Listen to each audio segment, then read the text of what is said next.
Be me, 42, married for 15 years. Always made sure Daniel knew I wasn't going to be some submissive housewife. We met in our late 20s, got married after 3 years of dating.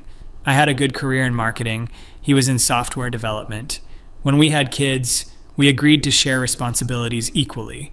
By equally, I meant he needed to step up because I wasn't doing all the emotional labor. Made sure our 2 kids, Emma and Jack, understood that mom and dad were partners, not some outdated 1950s marriage where the woman does everything. Felt pretty good about how I'd structured our household. Daniel never complained much, so I figured he agreed with how things worked. He did his share of cooking, cleaning, took the kids to activities. I made sure he understood that just because he worked didn't mean my job was less important. Even when I was home more than him, I reminded him that domestic work is real work. Things felt stable, predictable. Then last month, everything exploded in the worst way possible. Emma is 13 now, Jack is 10. Daniel had been quieter than usual for a few weeks. I figured he was stressed about work. Didn't push it because I've learned men need space to process their feelings. One Saturday morning, he tells me we need to talk. My stomach drops. He sits me down in the kitchen and his hands are shaking. Tells me he's been unhappy for a very long time. Says he's been keeping a journal for years and recently reread it. Realized he can't do this anymore. I'm completely blindsided. Start asking him what he means, what's wrong, we can work on it. He just keeps saying he's felt unloved for over a decade, that he stayed because of the kids, but now he needs to think about his own happiness. I'm sitting there in shock, unloved. I've been right here the entire time. We've raised 2 children together. We've been partners in everything. He leaves the house for a few hours to give me space. I'm spinning, trying to understand. Start looking around for this journal he mentioned. I know I shouldn't, but I need to understand what he's talking about. Find it in his desk drawer in his office. It's not just one journal, it's several, going back years. Start reading, and my hands are shaking. The first entry I land on is from 6 years ago. Another day where I felt like a function rather than a husband. She needs me to do things, be places, manage tasks. But when was the last time she asked how I was feeling? When was the last time she touched me without it being perfunctory? I miss being wanted. I miss feeling like I matter beyond my utility. Keep reading, going further back. Entry after entry of him describing feeling lonely, feeling like a co-parent and roommate but not a partner. Describing times he tried to be affectionate and I brushed him off. Times he wanted to talk about his feelings and I told him I was too tired. Times he suggested date nights and I said we needed to prioritize the kids, my first. Instinct is defense. He's being overly sensitive. He's rewriting history to justify whatever midlife crisis he's having. I call my best friend Sarah that evening. She comes over. I show her some of the entries. She reads them silently. I'm expecting her to validate me, tell me he's being unreasonable. Instead, she's quiet for a long time. Maya, she finally says, when was the last time you told Daniel you loved him? I'm taken aback. I don't know. Recently, I'm sure. We say it. When was the last time you initiated any kind of intimacy?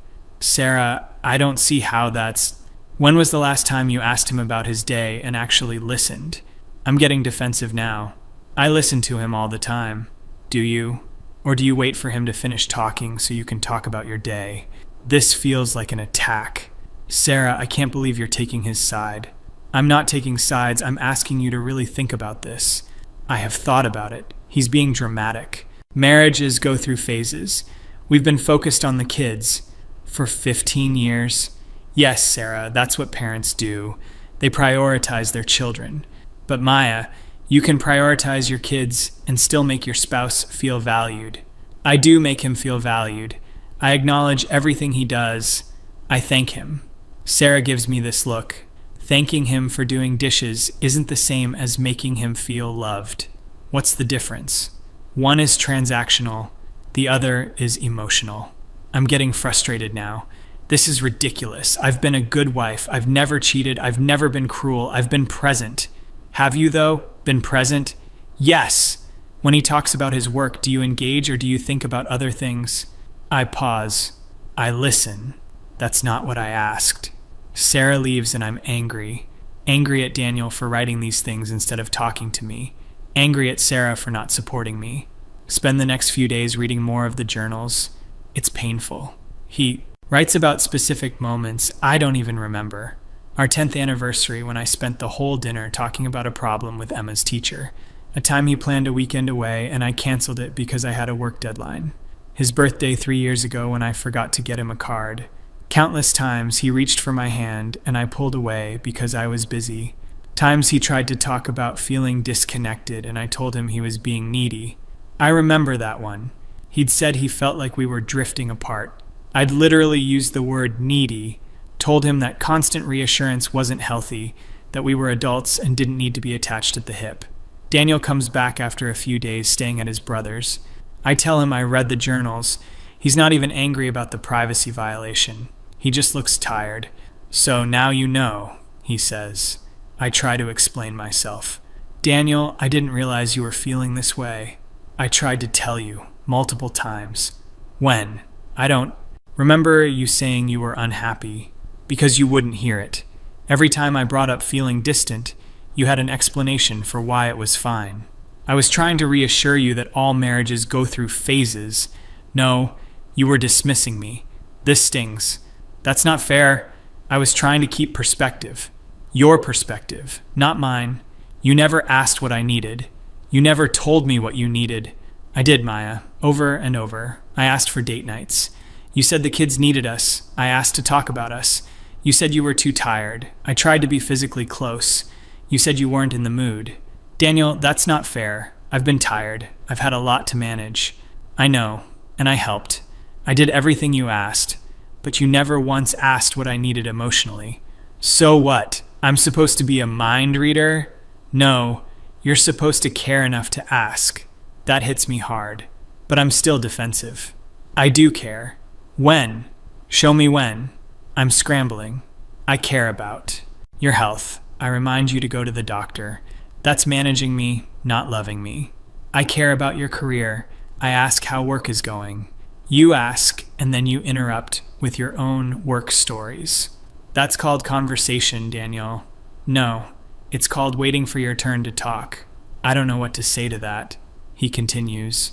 Maya, I don't think you're a bad person, but I think you've been so focused on making sure you weren't going to be taken advantage of that you never actually showed up for our marriage. What does that even mean? It means you've spent our entire marriage making sure I did my share, pulled my weight, respected your career, your boundaries, your needs, but you never once stopped to consider mine. That's not true. Isn't it? Name one thing you've done in the past 5 years that was just for me, just because you wanted to make me happy. I'm thinking hard. I bought him a nice watch for Christmas 2 years ago. I got you that watch. That was a Christmas gift. I'm not talking about obligatory gifts. I'm talking about spontaneous gestures, love notes, random acts of affection, anything. I'm coming up empty. I make you coffee in the morning. You make coffee and hand me a cup. That's not the same thing. How is it not? Because you're making coffee anyway. You're not doing it for me. I just benefit from it. I'm getting frustrated again. So nothing I do counts unless it's some grand romantic gesture. No, Maya. I'm saying nothing. You do feels like it comes from a place of love. It all feels obligatory or transactional. That's a horrible thing to say. It's the truth. We sit in silence. Finally, I ask what he wants. I don't know anymore. I thought I wanted you to fight for us, but now I'm not sure there's an us to fight for. This terrifies me. Of course there is. We have 15 years together. We have kids. We have a shared history and shared responsibilities. But do we have love? I love you. He looks at me sadly. Do you? Or do you love the life we've built? I don't know how to answer that. The next few days, I try to prove I love him. I make his favorite dinner. He thanks me politely. I ask about his day and really listen. He gives short answers. I suggest we watch a movie together. He says he's tired. Nothing is working. I call Sarah again. I don't know what to do. I'm trying, and he's not responding. Maya, he's been trying for 15 years. So, what?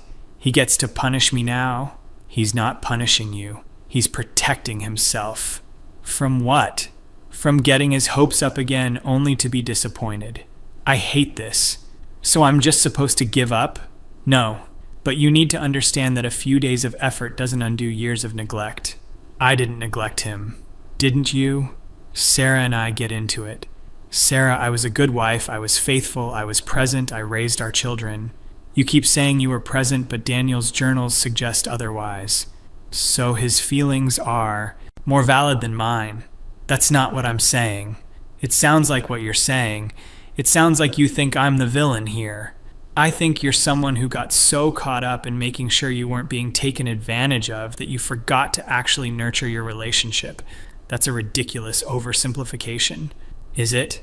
You've spent 15 years making sure Daniel did his share of housework and childcare, but did you ever make sure he felt valued as a person, not just as a co-parent? I valued him. How? By thanking him for doing dishes? By acknowledging when he picked up the kids? Yes! What's wrong with that? Nothing's wrong with it, but it's not love, Maya. It's project management. I'm getting really angry now. So what should I have done? Written him love letters? Made him feel special for basic tasks? No, you shouldn't have made him feel special for basic tasks, but you should have made him feel special for being him. I don't even know what that means. I know. That's the problem. Sarah sighs. Maya, when was the last time you complimented him on something that wasn't his productivity? I think about it. I tell him he's a good dad. That's productivity. When did you tell him he's handsome, smart, funny? When did you show interest in his hobbies, his thoughts, his dreams? He doesn't have hobbies, really. He's busy. He does have hobbies. He likes photography. When was the last time you asked to see his photos? I didn't even know he still did photography. He stopped showing me because I never seemed interested. That's not true. It is true, Maya. I've seen him try to show you things and you barely look. I realize Sarah has been watching this whole time, seeing things I didn't see. Why didn't you say something? I did. Multiple times. You always had an explanation for why everything was fine. I'm quiet. You do this thing, Sarah continues, where you intellectualize everything. Someone has a feeling, and you explain why that feeling is wrong or invalid or just a phase. I don't do that. You're doing it right now. She's right. I hate that she's right. So what am I supposed to do? I think you need to really sit with what Daniel has been saying. Not explain it away, not defend yourself. Just sit with it. And then what? And then maybe apologize. I have apologized. Have you? Or have you said, I'm sorry you feel that way? Fuck. Over the next week, I try to really think about things. Reread more of Daniel's journals. One entry from 8 years ago guts me. Emma asked me today why mommy doesn't hug daddy like other mommies hug their daddies. I didn't know what to say. I told her mommy shows love in different ways, but the truth is, I don't know if she loves me at all. I think she loves the idea of our family, the structure of it. But me? I'm not sure she even likes me as a person. She never asks what I think about anything that isn't logistics. She never seems curious about my inner life. I'm a function, a role, not a person she chose and continues to choose. I'm crying, reading this. Is this really how he felt? I try to remember 8 years ago. Emma would have been 5. I was working full-time. Emma had just started kindergarten. I was stressed about balancing everything. Daniel was supportive, did his share, but did I ever stop to think about how he was feeling? Did I ever ask? I think about our relationship before kids. We used to talk for hours, about everything and nothing. I remember feeling fascinated by how his mind worked. He was thoughtful, funny, creative. When did I stop being fascinated? When did he become just a co-parent and roommate? I think it was gradual. After Emma was born, I was so focused on being a good mother, so determined not to lose myself in motherhood. I read all these articles about women who sacrifice everything, who make their husbands the center of their universe, who have no identity outside of wife and mother. I was determined not to be that woman, but in avoiding that, did I go too far the other way? Did I make sure I didn't sacrifice myself by never sacrificing anything at all?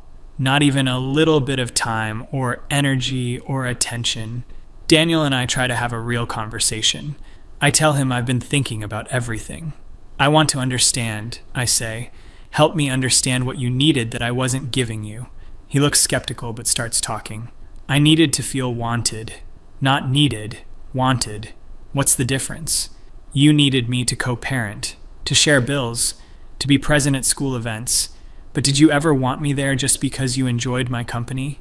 I think about this. I liked having you around. Liked having me around or liked what I contributed? Both. When was the last time we did something together just because we enjoyed each other? I can't remember. We watch TV together. We sit in the same room while watching TV. You're usually on your phone. This is true, I'm always on my phone. Okay, I can be better about that. Maya, it's not about the phone. It's about the fact that you're never really with me. Mentally, emotionally. You're always somewhere else. I have a lot on my mind. I know, but so do I. And you never ask about it. I do ask about your day. You ask, how was your day? And I say fine, and you say good, and that's the end of it. Because you say fine. Because I learned that if I say anything else, you're not really listening anyway. This hurts. That's not fair, isn't it? Last week I told you about a problem I was having at work, something I was genuinely stressed about. Do you remember what you said? I don't remember this conversation at all. I don't remember. Exactly. I told you I was worried about being passed over for a promotion I'd been working toward for 2 years. You said, I'm sure it will work out, and then started talking about a problem with Jack's teacher. I have no memory of this. I'm sorry. You're not even remembering it now. I have a lot of conversations, but I'm supposed to be important to you. My friend Rachel comes over for coffee. I tell her what's happening, expecting support, sympathy. Honestly, Maya, I'm not surprised, she says. I'm shocked. What? I've watched you and Daniel for years. You're not very nice to him. What are you talking about? I've never been mean to him. Not being mean isn't the same as being nice. I don't understand. You're dismissive. You interrupt him, you correct him in public, you talk over him, you act like he's an employee more than a partner. I'm defensive immediately. I do not. Maya, last month at dinner, he was telling a story and you cut him off 3 times to correct minor details. That didn't matter. He eventually just stopped talking. I was just trying to get the story right. It wasn't your story to tell. I'm silent. And at Emma's recital, he said he was proud of her piano playing, and you immediately said, well, she still needs work on her tempo. Why couldn't you just let him have that moment of pride? Because I don't want her to get complacent. Maya, you do this with everything. You can't just let something be good or nice. You always have to add a but, or a well actually, or a correction. I'm just trying to be realistic. You're being negative, and you do it to Daniel constantly. Like when? Like every time he does something domestic, you find something wrong with it. He loads the dishwasher wrong, he folds laundry wrong, he cooks dinner, but it's not healthy enough, or it's too salty, or whatever. I'm just giving feedback. It's not feedback, it's criticism. Constant criticism. So, I'm supposed to just accept mediocrity? God, Maya, listen to yourself. He's not an employee. He's your husband. And doing things slightly differently than you would isn't mediocrity. I'm getting angry. So I'm the problem. I'm the villain because I have standards. You're the problem because you've made your standards more important than your husband's feelings. That's ridiculous. Is it? You've spent 15 years making sure he met your expectations. But did you ever ask what his expectations were? I don't have an answer. Rachel keeps going. You know what Daniel told Mark last year? He said he felt like he was walking on eggshells in his own home, that nothing he did was ever quite right, that he was always being judged. Mark is Rachel's husband. He said that? Yes. And Mark asked me if you were always that critical, and I realized you were. Not just to Daniel, to everyone. You always know better. You always have the right answer. You always need to correct or improve or optimize. I'm just trying to help. But nobody asked for your help, Maya. And help that makes someone feel inadequate isn't actually helpful. This is hitting too close to home. I think you should leave. Maya, no. Seriously, if you're just going to attack me, you should go. Rachel stands up. I'm not attacking you. I'm telling you the truth. but I understand if you're not ready to hear it. She leaves. I'm alone with my thoughts, angry at everyone, angry at Daniel for not communicating better, angry at Sarah and Rachel for not supporting me, angry at myself for what exactly? For having standards, for not being a doormat, for making sure my marriage was equitable. But was it equitable? Daniel did everything I asked, but I never asked what he needed. I made sure he did his share of housework, but I never made him feel appreciated for anything else. I made sure I maintained my identity, but I never took interest in his. I was so focused on not being taken advantage of, on not being some subservient wife, that I never actually built a partnership. I built a system, a well-organized household with clear roles and responsibilities. But where was the love? Where was the intimacy? Where was the connection? Daniel asks for space, says he's going to stay with his brother for a while. The kids are confused, scared. I tell them Dad and I are working through some things. Emma, who's 13 and too perceptive, asks if we're getting divorced. I tell her I hope not. But you don't seem that sad, she observes. This stops me. What do you mean? You seem more annoyed than sad. She's right. I am more annoyed than sad. Annoyed that Daniel is blowing up our life over feelings, annoyed that everyone is acting like I'm the bad guy, annoyed that I have to deal with this on top of everything else. But shouldn't I be devastated? Shouldn't I be heartbroken? My husband of 15 years just left, and I'm annoyed. What does that say about me? What does that say about us? I try to talk to my mom, hoping for some perspective. Mom, do you think I'm cold? She's quiet for a moment. Not cold, but guarded. You've always been very protective of yourself. Is that bad? Not inherently, but in a marriage, you have to let your guard down sometimes. I do let my guard down. Do you? When was the last time you were vulnerable with Daniel? I don't know what she means. Vulnerable how? When did you last tell him you were scared, or insecure, or needed his support emotionally, not just practically? I can't remember. I don't like feeling vulnerable. I know. You never have. Even as a child, you hated asking for help or admitting you didn't know something, because asking for help makes you weak. No, sweetheart. Refusing to ask for help makes you alone. This hits hard. Your father and I, we've had our struggles, but we've always been able to be vulnerable with each other, to admit when we're struggling, to ask for comfort. I've never seen you struggle. Because you were a child, we didn't burden you with our problems. But trust me, we've had plenty. How did you work through them? By talking, really talking, not about logistics or schedules, about feelings, fears, dreams. That feels so vulnerable. Yeah, that's intimacy, honey. Real intimacy. It's not just physical, it's emotional. The next time I see Daniel, I try to be vulnerable. I tell him I'm scared, that I don't want to lose our family, that I know I've messed up, but I don't know how to fix it. He listens, but he doesn't rush to reassure me.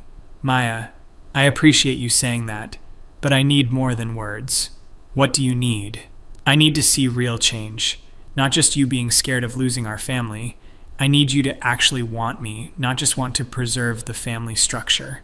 I do want you. Why? The question catches me off guard. What do you mean, why? Why do you want me? What do you love about me as a person? I should be able to answer this easily, but I'm struggling. You're a good father.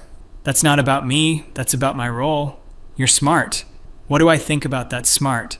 What ideas of mine interest you? I don't know. You're kind. To who? You've said I'm too lenient with the kids, too soft on Emma when she doesn't practice piano. I had said that. I just meant, I know what you meant. You meant I'm not raising them to your standards. We're both quiet.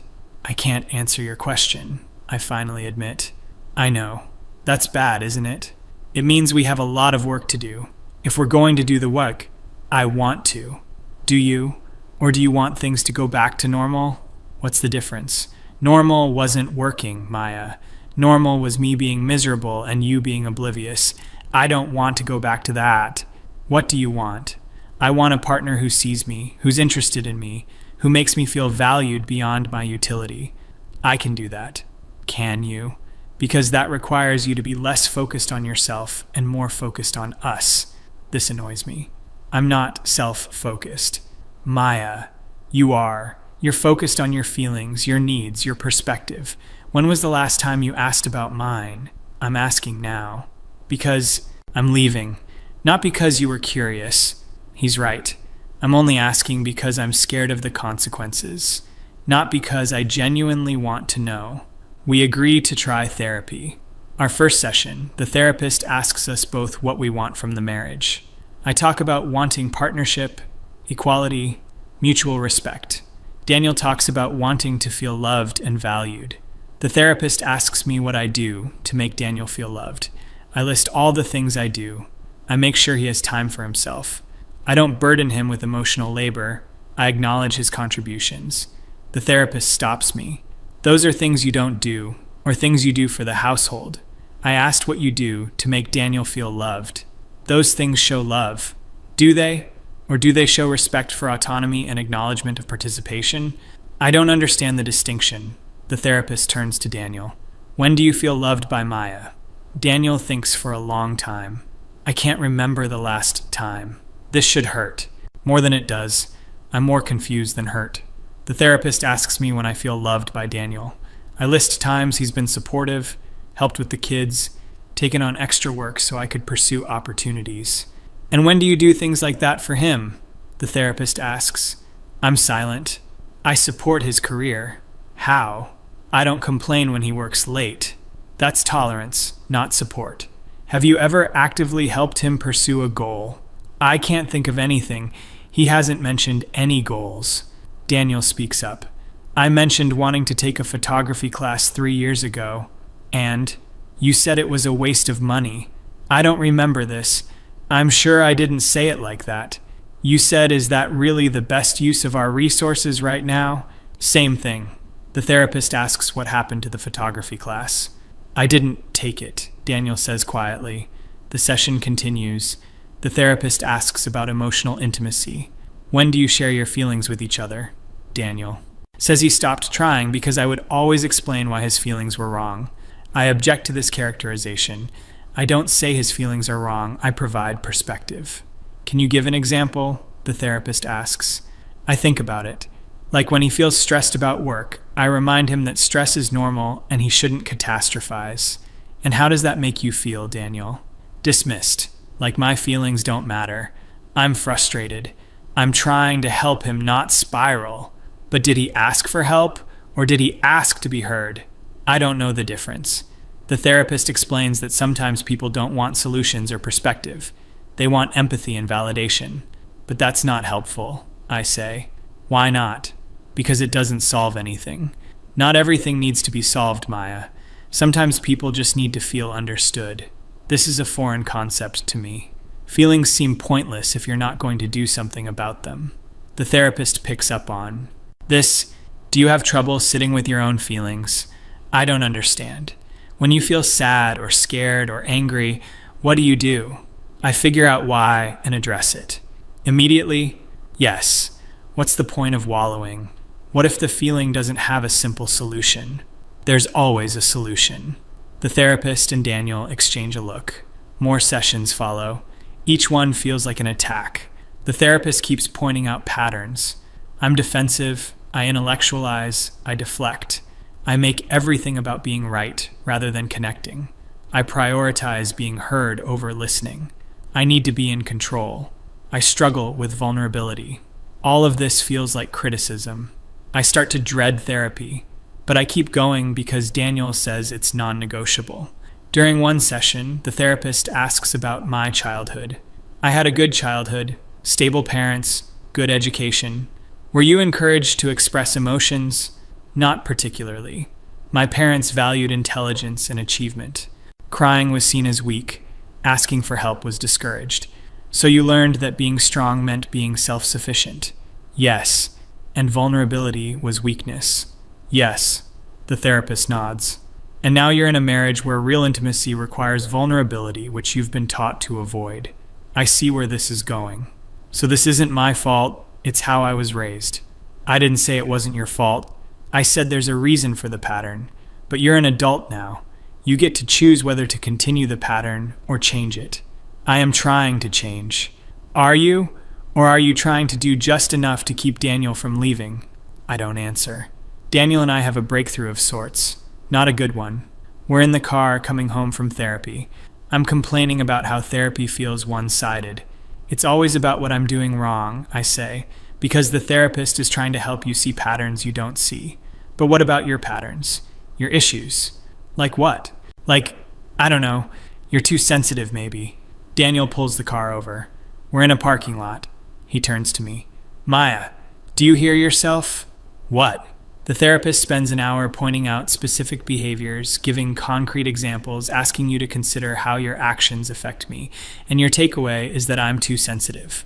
That's not what I meant. It's exactly what you meant.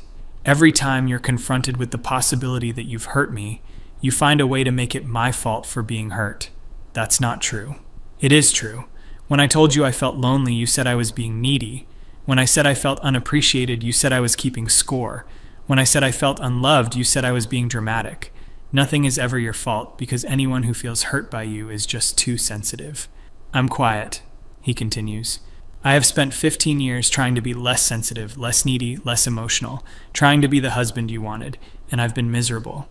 So yeah, maybe I am too sensitive, but maybe that's not the problem. Maybe the problem is that you have no empathy. This cuts deep. I have empathy. Do you? Name one time you've genuinely put yourself in my shoes. I'm thinking, when you were stressed about work. When I was stressed about work, you told me I was catastrophizing and needed perspective. I was trying to help. I didn't need help. I needed empathy. I needed you to say, that sounds really hard, and maybe give me a hug. That seems pointless. And there it is. Empathy seems pointless to you. Connection seems pointless. Emotional support seems pointless. Unless it's productive or solving a problem, you don't see the value. I don't know what to say. Maya, I don't think you're a bad person, but I think you're emotionally unavailable. And I can't be married to someone who's emotionally unavailable. I'm here, aren't I? I'm in therapy. I'm trying. You're going through the motions, but you don't actually believe you're wrong. You think everyone else is just too sensitive or too emotional or too needy. You're here because you don't want to be divorced, not because you actually want to change. Am I? Is he right? I think about it, really think about it, and I realize he might be right. I'm here because divorce sounds hard and embarrassing, because I don't want to be a failure, because I don't want to split custody and sell the house. But am I here because I love Daniel and want to make him happy? Do I even know how to love someone in the way he's describing? This emotional, vulnerable, empathetic way. It feels foreign and uncomfortable and pointless, and that realization is devastating. We sit in silence for a long time. Finally, Daniel speaks. I think we should separate. What? No, we're making progress. We're not, Maya. You're learning the right things to say in therapy, but you don't mean them. You don't feel them. I do. You don't. And I can't keep doing this. I can't. Keep hoping you'll suddenly develop empathy or emotional availability. I've been hoping for 15 years. I start crying. Actual tears. Maybe the first time I've cried in years. I don't want to lose you. You lost me a long time ago. You just didn't notice. This breaks something in me. Please, Daniel, I can change. I don't think you can. I don't think you want to. And I can't keep sacrificing my emotional well-being waiting for you to become someone you're not. We drive home in silence. He packs a bag, tells the kids he's staying at Uncle Mike's for a while.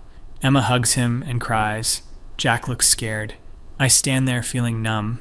After he leaves, Emma comes to my room. Mom, why is Dad really leaving? I don't know what to say. We're having some problems. Because you don't love him. I'm shocked. Of course I love him. You don't act like it. My 13-year-old daughter just said this to me. What do you mean? You're always annoyed with him. You barely talk to him. You never seem happy to see him. You're nicer to your friends than you are to him. Is this what my daughter has been seeing? Emma, marriage is complicated. It doesn't seem that complicated. You either love someone and treat them nicely or you don't. Out of the mouths of babes. She leaves and I'm alone. truly alone for the first time in 15 years. No Daniel in the next room, no sound of him getting ready for bed, no good night, just silence. And I realized that silence has been there for years.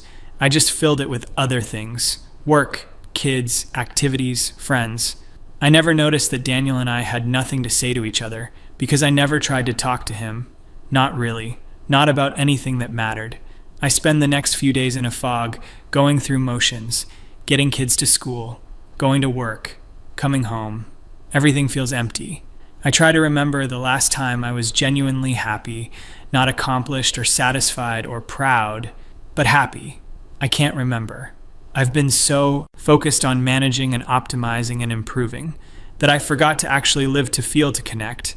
Sarah comes over. I tell her everything. I think Daniel's right, I say. About what? About me being emotionally unavailable. I don't know how to connect with people. Not really. You connect with me. Do I? Or do I just talk at you and you're kind enough to listen? Sarah is quiet. Sometimes it feels one-sided, she admits. Even my best friend. I'm a terrible person. You're not terrible, you're just very focused on yourself. How do I change that? I don't know if you can. Not in a way that's fast enough to save your marriage. This is the truth I've been avoiding. 15 years of emotional neglect can't be undone in a few weeks of therapy. Daniel is done, and I can't blame him. I'm sitting here now, alone, realizing that I've lost my husband, not to another woman, not to some dramatic event, but to simple, quiet neglect. 15 years of taking him for granted, of prioritizing everything else, of being so focused on not being taken advantage of that I never actually gave anything. He stayed for the kids, endured 15 years of loneliness for them, and I never even noticed, because I was too busy making sure I wasn't being oppressed or taken advantage of, too busy maintaining my independence and identity, too busy being right, to notice that my husband was suffering, that my marriage was empty, that I had become exactly what I feared, not a doormat, but something worse, someone so focused on not being hurt that I never learned how to love, and now it's too late. Daniel wants a divorce. The papers are coming, and I'm sitting here realizing I lost something I never appreciated, never even tried to appreciate until it was gone. I deserve this, all of it. And that's the worst part, knowing I have no one to blame but myself, knowing I had 15 years to change, to notice, to care, and I didn't. I just didn't.